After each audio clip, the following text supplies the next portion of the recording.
Programme ਮੁੱਦਾ USA ਵਿੱਚ ਤੁਹਾਡਾ ਹਾਰਦਿਕ ਸਵਾਗਤ ਹੈ। ਜਿਵੇਂ ਕਿ ਅਮਰੀਕਾ ਦੀਆਂ ਇਸ ਵੇਲੇ ਪ੍ਰੈਜ਼ੀਡੈਂਸ਼ੀਅਲ ਇਲੈਕਸ਼ਨਸ ਦਾ ਕਾਫੀ ਜ਼ੋਰ ਹੈ। ਦੋਨੋਂ ਪਾਰਟੀਆਂ ਇਸ ਵੇਲੇ ਪੂਰੀ ਤਰ੍ਹਾਂ ਨਾਲ ਸਰਗਰਮ ਨੇ। ਨਾ ਸਿਰਫ ਅਮਰੀਕਨ ਵੋਟਸ ਨੂੰ ਹੀ ਬਲਕਿ ਇਸ ਵੇਲੇ ਕੋਸ਼ਿਸ਼ ਹੋ ਰਹੀ ਆ ਕਿ ਮਿਨੋਰਟੀ ਵੋਟਸ ਨੂੰ ਕਿਸ ਤਰ੍ਹਾਂ ਨਾਲ ਆਪਣੇ ਵੱਲ ਲਿਆਂਦਾ ਜਾ ਸਕਦਾ ਹੈ। 2016 ਦੇ ਵਿੱਚ ਵੀ ਪ੍ਰੈਜ਼ੀਡੈਂਟ ਡੋਨਲਡ ਟਰੰਪ ਜਦੋਂ ਇਸ ਚੋਣ ਮੁਹਿੰਮ ਦੇ ਵਿੱਚ ਸਨ, ਰਾਜਧਾਨੀ ਮੰਦਰ ਸ਼ੈਂਟਲੀ ਵਰਜੀਨੀਆ ਦੇ ਵਿੱਚ ਲੌਰਾ ਟਰੰਪ ਨੇ ਆ ਕੇ ਇੰਡੀਅਨ ਕਮਿਊਨਿਟੀ ਦੇ ਨਾਲ ਇੰਟਰੈਕਸ਼ਨ ਕੀਤੀ ਸੀ। ਅੱਜ ਸਾਡੇ ਨਾਲ ਨੇ ਆਲੋਕ ਸ਼੍ਰੀਵਾਸਤਵਾ, ਜਿਹੜੇ ਇਸ ਮੰਦਰ ਦੇ मैनेजमेंट कमेटी ਦੇ ਸੈਕਟਰੀ भी ने तो डायरेक्टर भी ने। आलोक जी, आपका बहुत बहुत स्वागत है। और धन्यवाद जी, मेरे को आपने मौका दिया आज पीटीसी पे बात करने का। 2016 में लॉरा ट्रंप आई थी और ट्रंप फैमिली के साथ आपका इंटरेक्शन हुआ था। हाँ जी। 2020 तक आप कैसे देखते हैं इस सारे उनकी परफॉर्मेंस को? मैं उनकी परफॉर्मेंस देखता हूँ कि बिल्कुल सेम रही, कंसिस्टेंट रही। और उनका जो परिवार आया था मंदिर में, मैं काफ़ी समय उनके साथ बिताया और वो बिना बुलाए आए थे, हमने कोई उनको इनवाइट नहीं किया। तब मुझे और भी मैंने पता किया ट्रंप परिवार के बारे में कि उनका हिंदू धर्म से क्या विश्वास है। और जैसे भी उनके विचार थे लॉरा ट्रंप जी के और ट्रंप जी के, वो कभी चेंज नहीं हुए इन लास्ट 4 सालों में। उनको हमेशा सपोर्ट रही हिंदू कम्युनिटी की। और मोदी जी के हॉडी मोदी में वो खुद, जबकि कभी प्रेसिडेंट नहीं जाता है, वो ह्यूस्टन गए और उन्होंने उसमें शरीयत की। ट्रंप जी जो हैं वो, उनमें कोई कट्टरवादिता नहीं है कि किसी एक रिलीजन के तरफ हों या उसके खिलाफ हों। बट आज सबसे बड़ा एलिगेशन तो जो प्रेसिडेंट ट्रंप पे लग रहा है कि वो देश को डिवाइड कर रहे हैं।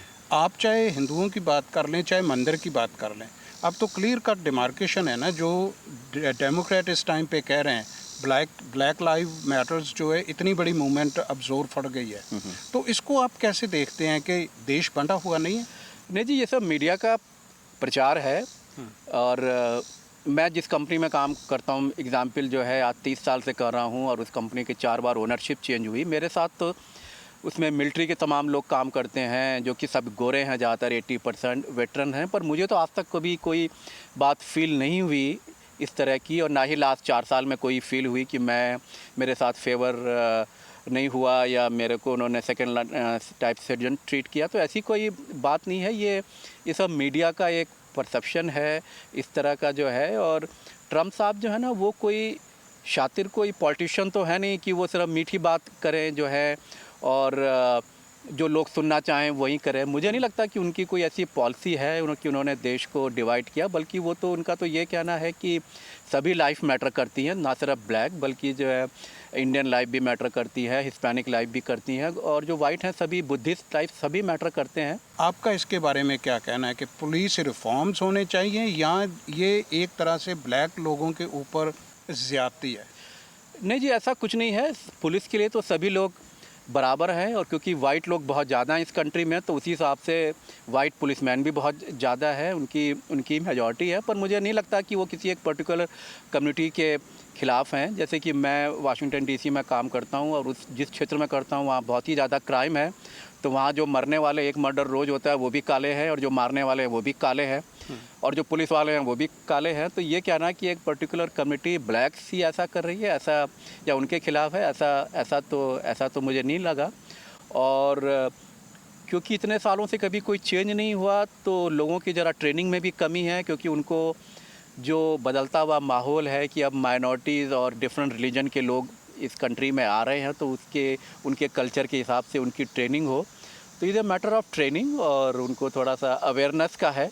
पर मुझे नहीं लगता कि ऐसा कोई, क्योंकि पुलिस का पहली जिम्मेदारी है कि जो क्राइम है या जो लॉ ब्रेकर्स हैं उनके साथ वेरी फर्मली डील करें, और उसके लिए वो पावर भी यूज़ करते हैं, सब करते हैं। तो दैट द वे सिस्टम होना चाहिए, और पुलिस रिफॉर्म ज़रूरी है। नस्लवाद का मुद्दा है, so how you see both of them? ये जी ऐसा है कि नस्लवाद का ये मुद्दा मेरे को नहीं लगता, ये तो माइंड सेट है। और वो जो लोग डेमोन्स्ट्रेशन करते हैं वो वाइट्स भी हैं, ब्लैक्स भी हैं, सभी कम्युनिटी के हैं। तो ये तो अवेयरनेस है कि कितना आप इश्यूज़ के बारे में जानते हैं। और कोई भी प्रोटेस्ट आपको इजाज़त नहीं देता कि आप तोड़ फोड़ करें, लॉ को ब्रेक करें, क्योंकि वो जो छोटी छोटी दुकानें हैं, शॉप्स हैं, वो भी स्मॉल बिजनेसमैन लोगों की हैं, वो भी गोरे हैं, काले हैं। अगर वो जल जाएंगे तो इंश्योरेंस तो पे कर देगी, पर उनका इंश्योरेंस बहुत उनका बढ़ जाएगा उसके बाद जो है। तो कभी भी प्रोटेस्ट करें, जैसे डेमोक्रेटिक कंट्री है, लेकिन लॉ को अपने हाथ में ना लें। अब मुझे बड़ा दुख हुआ कि वाशिंगटन डीसी में गांधी जी की स्टैचू है और उन प्रोटेस्टरों ने उसको भी डैमेज कर दिया, जबकि Gandhi ji was the mentor of doctor Martin Luther King. वो उनकी बातों पे फॉलो करते थे, लेकिन उनको भी उन्होंने नहीं छोड़ा, गांधी जी की मूर्ति को भी डीसी में डिस्ट्रॉय कर दिया। तो दीज आर क्रिमिनल एक्टिविटीज़, और regardless of party, whether Republican हो डेमोक्रेट हो, किसी को नहीं करना चाहिए।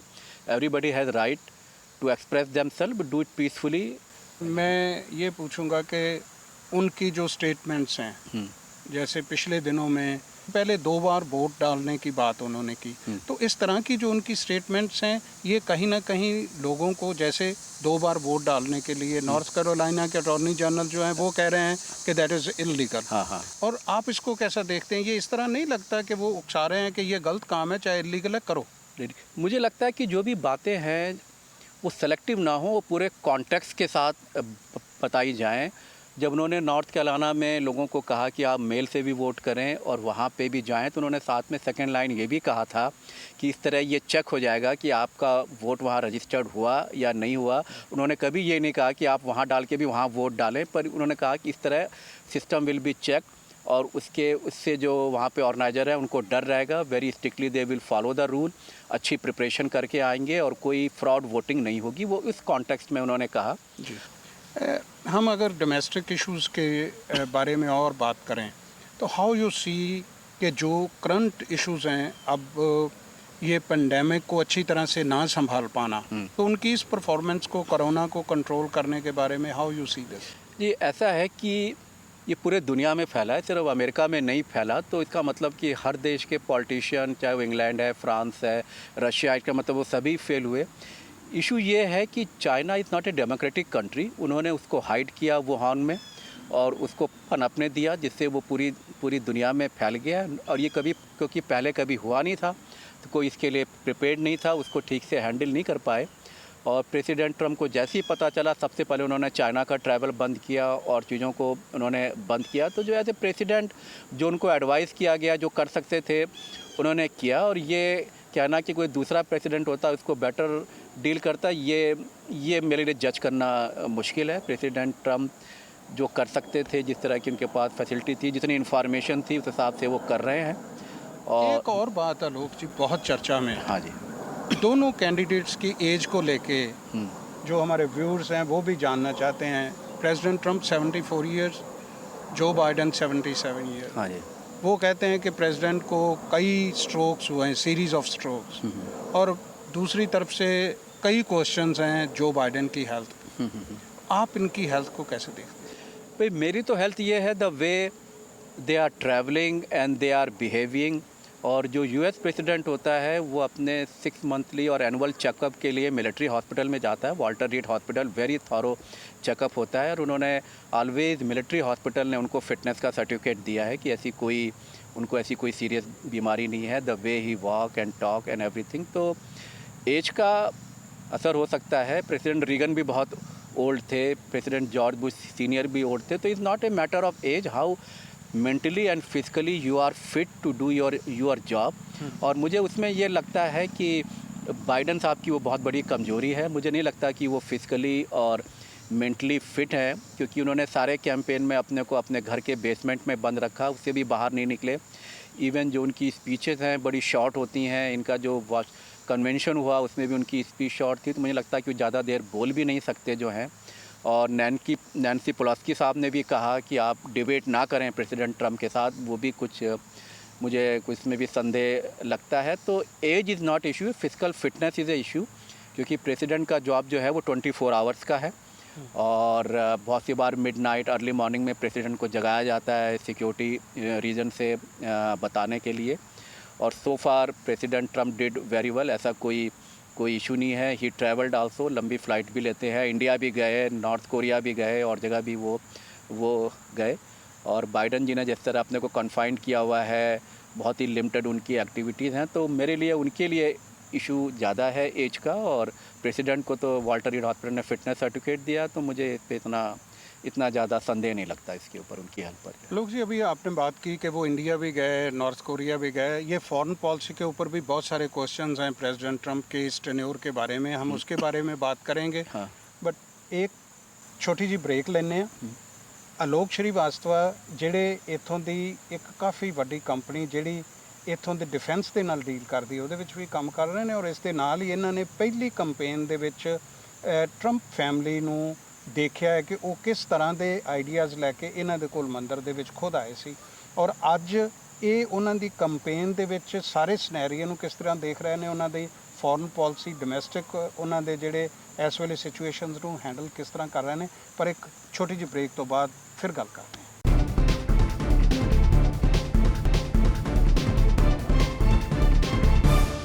ਬ੍ਰੇਕ ਤੋਂ ਬਾਅਦ ਤੁਹਾਡਾ ਸਵਾਗਤ ਹੈ। ਗੱਲਬਾਤ ਚੱਲ ਰਹੀ ਹੈ ਅਮਰੀਕਾ ਦੇ ਵਿੱਚ ਹੋ ਰਹੀਆਂ ਪ੍ਰੈਜ਼ੀਡੈਂਸ਼ੀਅਲ ਚੋਣਾਂ ਦੀ। ਸਾਡੇ ਨਾਲ ਨੇ ਆਲੋਕ ਸ਼੍ਰੀਵਾਸਤਵਾ ਜੀ। ਆਲੋਕ ਜੀ, ਆਪਾਂ ਗੱਲ ਕਰ ਰਹੇ ਸੀਗੇ ਕੁਝ ਜਿਹੜੇ ਇਸ ਵੇਲੇ ਕੰਪੇਨ ਦੇ ਵਿੱਚ ਮੇਜਰ ਇਸ਼ੂ ਨਿਕਲ ਕੇ ਸਾਹਮਣੇ ਆ ਰਹੇ ਨੇ, ਉਹਨਾਂ ਦੇ ਬਾਰੇ ਆਪਾਂ ਗੱਲ ਕੀਤੀ ਹੈ। ਪਰ ਮੇਜਰ ਇਸ਼ੂ ਹੈਗਾ ਫੋਰਨ ਪਾਲਿਸੀਜ਼ ਦਾ। ਤੁਸੀਂ ਬ੍ਰੇਕ ਤੇ ਜਾਣ ਤੋਂ ਪਹਿਲਾਂ ਗੱਲ ਕਰ ਰਹੇ ਸੀ ਕਿ ਇੰਡੀਆ ਗਏ, ਨਾਰਥ ਕੋਰੀਆ ਦੇ ਨਾਲ ਗੱਲ ਕੀਤੀ।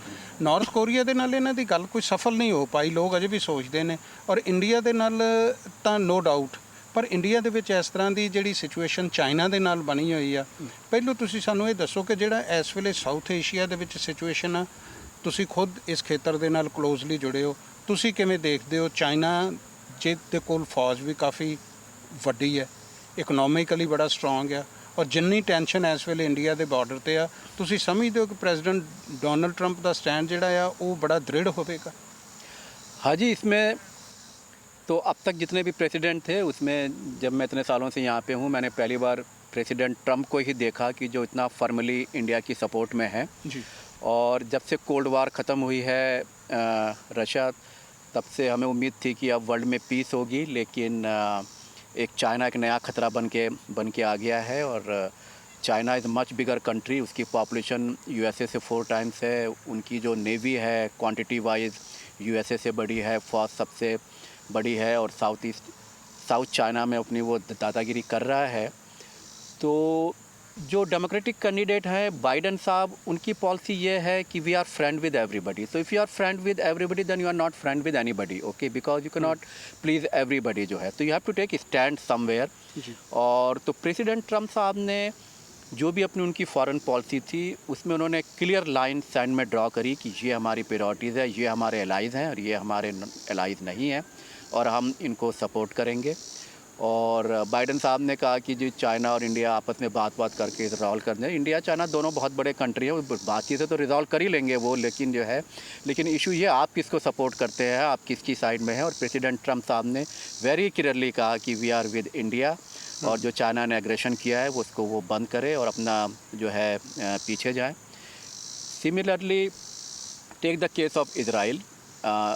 इज़राइल इज़ अ वर्ल्ड, अब ना is reality now, you know, Israel को कोई इग्नोर नहीं कर सकता। और उन्होंने इस फैक्ट को पहचाना, उन्होंने ये नहीं कि उन्होंने और पास्ट में प्रेसिडेंट की तरह उसको इग्नोर किया जो है उसको, तो उन्होंने इज़राइल को सपोर्ट किया। उनका दामाद जो है वो खुद इस मिशन में लगा हुआ है, और आप देखें तो यूएई के साथ सेटलमेंट हो गया है इज़राइल का, और बाकी मुस्लिम कंट्रीज़ के साथ हो रहा है, से हर एक का। और जब आप किसी को इन्वॉल्व करेंगे डिस्कशन में तभी फ़लस्तीन की प्रॉब्लम भी सॉल्व होगी। अगर आप वारी करते रहेंगे, लड़ते रहेंगे, तो फ़लस्तीन की प्रॉब्लम कभी सॉल्व नहीं होगी। तो इस तरह उन्होंने वेरी क्लियर कट उन्होंने स्टैंड लिए हैं चीज़ों के ऊपर। उन्होंने कहा है कि जो नाटो कंट्री को जो हम हेल्प करते हैं यूरोप के अंदर, जर्मनी वगैरह की इकॉनमी बहुत स्ट्रांग है, और वो उसका थोड़ा खर्चा ले नाटो का, हम सारा खर्चा वहन नहीं कर सकते। इसी तरह इन्होंने नाटो का बजट कम करके अब ज़्यादा शेयर अब जो है जर्मनी और कंट्रीज़ से आ रहा है। इन्होंने प्रैक्टिकल चीज़ें करी। यूनाइटेड नेशंस को उन्होंने बोला कि ये अब ये गढ़ बन गया है करप्शन का, ब्राइब दे के चाइना ने तमाम कमेटीज़ पे कब्जा कर लिया है। तो ही इज़ इवन थिंकिंग कि अब यूएनओ का न्यूयॉर्क में कोई काम नहीं है कि हम 30% यूएनओ का खर्चा हम उठाएं। It should be by the economies, world economy, उस रेशियो से वो अपना कंट्रीब्यूट करें। और न्यूयॉर्क में रह के वो बहुत से एस्पियोनेज जासूसी के कामों में लगे रहते हैं, उन कंट्री के लोगों मिसयूज़ करते हैं, जो आ जाता है जाता नहीं है कंट्री में, इलीगली रह जाते हैं जो है। तो हो सकता है, अगर मुझे बहुत ताज्जुब ना हो, कि कल को यूनाइटेड नेशन किसी और जगह शिफ्ट हो जाए। और WHO की पूरी रिस्पॉन्सिबिलिटी थी इस पेंडेमिक को कंट्रोल करने की। उन्होंने कोई चाइना से इंफॉर्मेशन शेयर नहीं करी, उन्होंने अपना लीडरशिप का रोल नहीं किया, इसीलिए उन्होंने अपने आप को WHO से भी विड्रॉ किया कि जब सब हमें ही करना है, अभी हमको ही वैक्सीन ढूंढनी है, हमें लोगों का केयर करना है, तो WHO का क्या रिस्पॉन्सिबिलिटी है। तो इस तरह के जिन्होंने फर्म स्टेप लिए हैं, तो अब ये जो दुनिया में ये जो बहुत चीज़ें बहुत सालों से जमी हुई थी और बिज़नेस एज यूजुअल चल रहा था, वो चेंज होनी शुरू हुई हैं। तो कई बार ऐसा नहीं लगता कि जो अमेरिका का प्रेसिडेंट है वो थोड़ा डिप्लोमेट भी होना चाहिए? इतना स्ट्रेट फॉरवर्ड होके तो आपके सबसे रिलेशन ख़राब हो जाएंगे, क्या कहेंगे आप? जी ऐसा है कि nobody is friend, the whole world depend upon the economic development. जी। और इकोनॉमिक्स पे दूसरे आपकी तभी सुनेंगे जब आप वेरी फॉर्मली टफ लैंग्वेज में उनसे बात करेंगे जो है। जी। NAFTA was a biggest mistake. उन्होंने सोचा नाफ्टा की वजह से जो इलीगल इमिग्रेशन है वो कम हो जाएगा, क्योंकि लोगों को जॉब वहाँ पे मिलेंगे कनाडा में और मैक्सिको के अंदर, लेकिन उसका उल्टा हो गया। अमेरिकन कॉरपोरेशंस ने नाफ्टा का फ़ायदा उठाया, यहाँ की अच्छी जमी हुई इंडस्ट्रीज़, फोर्ड वगैरह, ऑटोमोबाइल सब कनाडा और मैक्सिको में मूव कर गए, यहाँ से जॉब चले गए, और जो इलीगल इमिग्रेशन था जो आ रहा था वो बढ़ता ही गया। तो प्रेसिडेंट ट्रम्प क्योंकि एक बिजनेसमैन है, इससे पहले वो बिजनेस में थे, पॉलिटिक्स में थी, तो उनको वेरी गुड बिजनेस सेंस में है और उनको पता है कि क्या चीज़ें काम करेंगी क्या नहीं करेंगी। तो उन्होंने एक बिजनेस केस बनाया कि भाई नाफ्टा ये है, आप हमसे टैरिफ लेते हो तो आपको भी इतना टैरिफ देना पड़ेगा, तभी काम होगा। There is no free lunch on either side जो है। लोग जी ये बात देखें, अभी आपने बात की थी इमिग्रेशन की। हाँ जी। इलीगल इमिग्रेशन हाँ जी, करता गया। इलीगल इमिग्रेशन को इन्होंने रोकने की कोशिश की, हालांकि इम्प्रेशन ये जा रहा था कि प्रेसिडेंट जो है वो इमिग्रेंट्स के खिलाफ हैं। हाँ जी। हाँ प्रेसिडेंट ट्रम्प इलीगल इमिग्रेशन के ज़्यादा खिलाफ हैं। हाँ जी। हाँ। बट जब H1B की बात आती है, इस तरह के जो वीज़ा हैं उनकी बात आती है, तो ज़्यादातर जो इंडियन वो सोचते हैं कि ये इंडिया के खिलाफ कुछ हो रहा है। आप इसको कैसे देख? जी आप किसी भी कंट्री को एनालाइज करने के लिए you have to put in their shoes, आप इंडियन मीडिया H1 के बारे में बात करता है, but you have to think as a US president और अमेरिकन की फॉर्म में। H1 वीज़ा बहुत ही हाईली क्वालिफाइड लोगों को all over the world USA में लाने के लिए किया गया था। जी। और शुरू में वैसे ही हुआ, लेकिन मुझे कोई एडमिट करने में ये शर्म नहीं है कि H1 वीज़ा का मिसयूज़ भी हुआ। बहुत सी कंपनियों ने फेक H1 वीज़ा पे लोगों को बुला के उन्होंने बेंचिंग करी। तो उससे क्या हुआ कि जो लोकल अमेरिकन है, स्पेशली वाइट, जो कि बहुत एजुकेटेड नहीं है, उनको एक ये परसेप्शन डेवलप हो गया कि H1 वीज़ा की वजह से हमारे जॉब जा रहे हैं और लोग उसको मिसयूज़ कर रहे हैं। और फर्स्ट टाइम जो है USA में एक कॉन्सेप्ट आया है और ये उन्होंने आइडिया फ्लो किया है कि जो भी इंजीनियरिंग में, साइंस एंड टेक्नोलॉजीज़ में जो PhD और हाई एजुकेशन इंस्टीट्यूट से मास्टर्स करेंगे, स्टेपल द ग्रीन कार्ड, पता नहीं आपने सुना उसके बारे में, जब उनको वो डिग्री मिलेगी PhD की कन्वोकेशन में, उनको साथ में ग्रीन कार्ड भी उनको दिया जाएगा कि आप यहीं रुके और यहीं पे काम करें। लोग जी बहुत सारे मुद्दे हैं जो प्रेसिडेंट डोनाल्ड ट्रंप के बारे में और जो बाइडेन के बारे में, या ये जो उनकी टीम है उसके बारे में बातें हो रही हैं। हमारे दर्शक ये भी जानना चाहेंगे कि जो इस वेले सिचुएशन बनी हुई है कि ਕਿਹੜੀਆਂ ਸਟੇਟਸ ਨੇ ਜਿਨ੍ਹਾਂ ਦੇ ਉੱਤੇ ਮੇਨ ਫੋਕਸ ਕੀਤਾ ਜਾ ਰਿਹਾ, ਜਿਹੜੀਆਂ बैटल ग्राउंड स्टेट्स ਬਣੀਆਂ ਹੋਈਆਂ ਨੇ, ਉਹਨਾਂ ਦੇ ਬਾਰੇ ਸਾਡੇ ਦਰਸ਼ਕਾਂ ਨੂੰ ਜ਼ਰੂਰ ਦੱਸੋ। तो ये ऐसा है कि अमेरिका का नाम है यूनाइटेड स्टेट्स ऑफ अमेरिका। जी। हर स्टेट अपने आप में इंडिपेंडेंट है, हर स्टेट अपने यहाँ से किसको वो प्रेसिडेंट चाहते हैं वो भेजते हैं, उसको इलेक्ट करके भेजते हैं। तो जिसको भी वो उस स्टेट से जीतता है, उस स्टेट के सारे वोट उसको इलेक्ट्रिकल वोट में उसको मिल जाते हैं जो हैं। तो भले जैसे हम वर्जीनिया राज्य में इसमें बैठे हैं और यहाँ से अगर बाइडेन जी एक वोट से भी जीत गया, तो यहाँ के जितने भी 13 के 13 वोट हैं वो उनको इलेक्ट्रिकल प्रोसेस में उनको मिल जाएंगे जो है। दोनों कैंडिडेट ने, दोनों पार्टियों ने अपना ज़्यादातर जोर इन राज्यों में लगा दिया है जिससे कि यहाँ के वो यहाँ से जीत जाएँ। अगर यहाँ से जीत गए तो जैसे फ्लोरिडा के 32 के 32 या 39 वोट हैं, सारे के सारे ले जाएंगे वो, तो उनको और छोटी जगहों पे मेहनत करने की ज़रूरत ही नहीं, क्योंकि एक ही राज्य से इतने वोट वो निकाल लेंगे। और क्योंकि भारतीय बहुत बड़ी संख्या में वोट देंगे, इसलिए भारतीय समुदाय को लुभाने के लिए दोनों पार्टियों ने काफ़ी जोर लगाया हुआ है, विशेष तौर पे जो स्विंग स्टेट, इनको बैटल फील्ड स्टेट जिन्हें कहते हैं जो। जी। तो आप कैसे देखते हैं कि कमला हैरिस के आने के बाद काफ़ी जो है वो और फ़र्क पड़ेगा? नहीं जी, मुझे नहीं लगता कमला हैरिस, क्योंकि ना कमला हैरिस की, ठीक है, माता जी दक्षिण से थी, मद्रास से थी, लेकिन सिर्फ उस लिंक के अलावा उन्होंने कभी भारतीय समुदाय से या भारतीयों के लिए कोई काम नहीं किया उन्होंने, ठीक है। तो उन्होंने कोई संबंध ज़्यादा रखा नहीं भारतीय समुदाय। तो भारतीय इंडियन लोग बड़े पढ़े लिखे, बड़े स्मार्ट हैं, वो ये नहीं देखते कि आपने किस कैंडिडेट को चुना, उसका लिंक इंडिया से है या नहीं, बल्कि ये है कि वो भारत के लिए क्या कर रहा है, इंडिया के लिए क्या कर रहा है, दैट्स मोर इम्पॉर्टेंट। और कमला हैरिस जो है, इन्होंने भारत के खिलाफ कई स्टेटमेंट दिए, इन्होंने कश्मीर के पे मानवाधिकारों के लिए, ह्यूमन राइट्स के ऊपर दिया।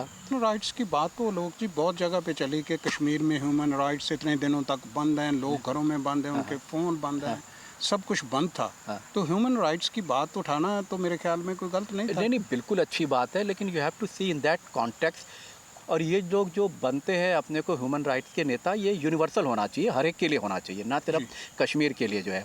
आप अगर कश्मीर में कर रहे हैं तो आप उस समय आपने कोई स्टेटमेंट क्यों नहीं दिया जब कश्मीरी पंडित वहाँ से मारे जा रहे थे, उनको आरा मशीन में रख के काट दिया जा रहा था, चौराहों पे गोली मारी जा रही थी, सारे कश्मीरी वहाँ से हिंदू भगा दिए वहाँ से। सिखों को कश्मीर में मारा गया। हाँ, जो उगर मुस्लिम्स हैं चाइना में, लद्दाख के बगल में लगे हुए हैं, उनको उन्होंने प्रिजन में डाला हुआ है चाइना में। आपने उगर मुस्लिम्स के बारे में कभी कुछ नहीं कहा।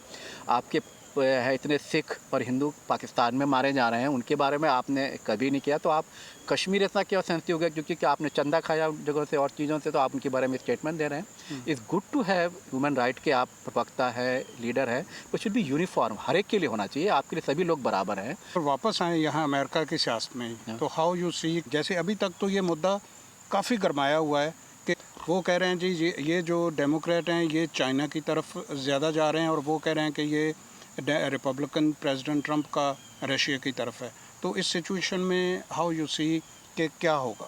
देखिए, ऐसा है कि रशिया से कोई उनका ताल्लुक नहीं है, उसके इन्वेस्टिगेशन भी हुए और they have not found anything. The way he is formally dealing with Crimea और रशिया के साथ, तो नहीं लगता कि कोई उनके अंडरस्टैंडिंग है। President is very much against जो है रशिया, और यूक्रेन को सपोर्ट करते हैं प्रेसिडेंट ट्रंप साहब जो है। और ट्रेड के ऊपर इंडिया और यूएसए में इशू होंगे क्योंकि दोनों अपने को प्रोटेक्ट करना चाहते हैं। यूएसए कैपिटलिस्ट कंट्री है, उसको इंडिया की मार्केट चाहिए, और इंडिया का ऐसा है कि वहाँ पे स्मॉल इंडस्ट्रीज़ जैसे मिल्क प्रोडक्शन है, ये सब चीज़ें हैं जिस पे रूरल पॉपुलेशन डिपेंड करती है, वो नहीं ओपन एक्सेस देना चाहते, वरना तो American milk will flood the Indian market जो है, वहाँ के जो गौ पशुपालन उद्योग ख़त्म हो जाएगा वहाँ पे। तो ये तो थोड़ी सी आर्म ट्विस्टिंग हो रही है, पर दोनों सेटल हो जाएंगे अपने अपने इंटरेस्ट के ऊपर, कि दोनों को एक दूसरे की ज़रूरत है। भारत को अमेरिका की ज़रूरत है इस समय जो है अगेंस्ट चाइना और वर्ल्ड में सपोर्ट के लिए, और यूएसए को इंडियन मार्केट चाहिए, पर दोनों नेता में बहुत अच्छी अंडरस्टैंडिंग है। आप कैसे देखते हैं इंडो यूएस रिलेशन को? क्योंकि मैंने देखा है कि जो नए यहाँ इंडियन एम्बेसडर तरनजीत संधू, वो काफ़ी स्टेटों के गवर्नरों से बात कर रहे हैं ट्रेड की, रिलेशनशिप की। और अगर उनमें बहुत सारे डेमोक्रेट भी हैं, रिपब्लिकन भी हैं, तो अगर इससे लिहाज से देखें तो इंडिया को तो एज ए डिप्लोमेटिक पॉलिसी जो अडॉप्ट करनी है, तो उनको तो डेमोक्रेट को भी साथ में रखना है। कल अगर उनकी सरकार आ जाती है तो आप क्या देखते हैं? क्योंकि ना, अगर सरकार उनकी नहीं भी आए, लेकिन बहुत सी स्टेट्स में तो उनकी सरकार रहेगी डेमोक्रेट्स की जो है, वहाँ के गवर्नर होंगे। तो name of the ball game is economic development, दोनों कंट्रीज़ को फ़ायदा हो, दोनों स्टेट्स को फ़ायदा हो, तो वो तो रिलेशनशिप चलते ही रहेंगे, मेंटेन रहेंगे। ट्रम्प जी के आने से ज़रा फ़ायदा ये है कि जो स्ट्रेटेजिक चीज़ें हैं, जो नेशनल सिक्योरिटी है, अगेंस्ट पाकिस्तान, टेररिज्म है, उसमें उनको ज़्यादा सपोर्ट मिलेगी क्योंकि उनकी बड़ी फर्म पॉलिसी है, और वो विदाउट डाउट 4 साल में कोई वेरिएशन नहीं था इंडिया के सपोर्ट में उनके जो, और वो कंटिन्यू रहा। तो ये बेनिफिट है ਪ੍ਰੈਜ਼ੀਡੈਂਟ ਸਾਹਿਬ ਟਰੰਪ के रहने से। ਬਹੁਤ ਬਹੁਤ ਸ਼ੁਕਰੀਆ। ਬਹੁਤ ਸਾਰੀਆਂ ਗੱਲਾਂ, ਕੁਝ ਸਾਡੇ ਦਰਸ਼ਕਾਂ ਨੇ ਉਹ ਮੁੱਦੇ ਸਾਡੇ ਜਿਹੜੀ ਇਸ ਵੇਲੇ ਤੁਸੀਂ ਹਰ ਰੋਜ਼ ਦੇਖਦੇ ਹੋ ਰੇਸ ਟੂ ਵਾਈਟ ਹਾਊਸ, ਉਹਦੇ ਵਿੱਚ ਇਹ ਮੁੱਦੇ ਤੁਸੀਂ ਦੇਖੇ ਨੇ। ਇਹਨਾਂ ਮੁੱਦਿਆਂ ਦੇ ਵਿੱਚ ਆਉਂਦੇ ਦਿਨਾਂ ਦੇ ਵਿੱਚ ਤਬਦੀਲੀ ਹੋਣ ਦੀ ਪੋਸੀਬਿਲਿਟੀ ਹੈ। ਡੈਮੋਕ੍ਰੈਟ ਕਿਸ ਤਰ੍ਹਾਂ ਦੀ ਗੱਲ ਕਰਦੇ ਨੇ, ਰਿਪਬਲਿਕਨ ਆਪਣਾ ਪੈਂਤੜਾ ਕੀ ਚੇਂਜ ਕਰਦੇ ਨੇ, ਪਰ ਕੀ ਜੇ ਸੱਤਾ ਤਬਦੀਲੀ ਹੁੰਦੀ ਹੈ, ਡੈਮੋਕ੍ਰੈਟ ਪਾਵਰ ਵਿੱਚ ਆਉਂਦੇ ਨੇ, ਤੇ ਫਿਰ ਭਾਰਤ ਨਾਲ ਰਿਸ਼ਤੇ ਕੀ ਹੋਣਗੇ? ਇਹ ਵੀ ਗੱਲ ਸਾਡੇ ਸੋਚਣ ਵਾਲੀ ਹੈ। ਫਿਲਹਾਲ ਇਸ ਪ੍ਰੋਗਰਾਮ ਦੇ ਵਿੱਚ ਇੰਨਾ ਹੀ। ਤੁਹਾਡਾ PTC ਦੇਖਣ ਲਈ ਬਹੁਤ ਬਹੁਤ ਧੰਨਵਾਦ।